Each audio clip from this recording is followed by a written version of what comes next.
അങ്ങനെ ഇത്രയും സീസണുകൾക്ക് ശേഷം ബ്ലാസ്റ്റേഴ്സിന് ആദ്യമായിട്ട് ബാംഗ്ലൂർ പോയിട്ട് അവരുടെ ഹോം ഗെയിമിൽ ശ്രീകണ്ഠീവര സ്റ്റേഡിയത്തിൽ വെച്ചിട്ട് ഒരു മാച്ച് വിജയിക്കാനായിരിക്കുകയാണ്. ഇന്നലെ 1-നെതിരെ 2 ഗോളുകൾക്ക് BFCയെ തകർത്തുകൊണ്ട് ഈ ഒരു സീസണിൽ ആദ്യത്തെ വിജയം ബ്ലാസ്റ്റേഴ്സ് നേടി.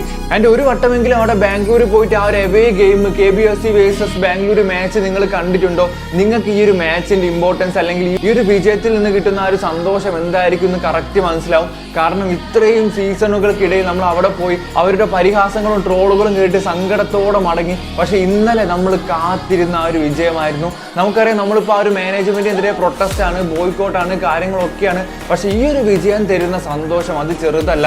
ആൻഡ് ഈ ഒരു വിജയം കൊണ്ട് കാര്യങ്ങളൊന്നും മാറാനും പോകുന്നില്ല. നമ്മൾ സ്റ്റിൽ ആ ഒരു പ്രൊട്ടസ്റ്റിൽ തന്നെ ഉറച്ചു നിൽക്കുകയാണ്. പക്ഷെ BFCക്കെതിരെ അവരുടെ ഹോം പോയിട്ട് ISLന്റെ ചരിത്രത്തിൽ നമ്മൾ ആദ്യമായിട്ട് ആ ഒരു വിജയം നേടിയപ്പം ഒരു വല്ലാത്ത സന്തോഷം തന്നെയായിരുന്നു. സെക്കൻഡ് ഹാഫിൽ ബ്ലാസ്റ്റേഴ്സ് 2 ഗോൾ തിരിച്ചടിച്ചുകൊണ്ട് ആ ഒരു കളി വിജയം നേടി. ആൻഡ് അവരുടെ ഫാൻസ് ആണെങ്കിൽ ലോയൽറ്റി വെച്ചുള്ള ടിഫോക്കെ ആയിരുന്നു റിവീൽ ചെയ്തത്.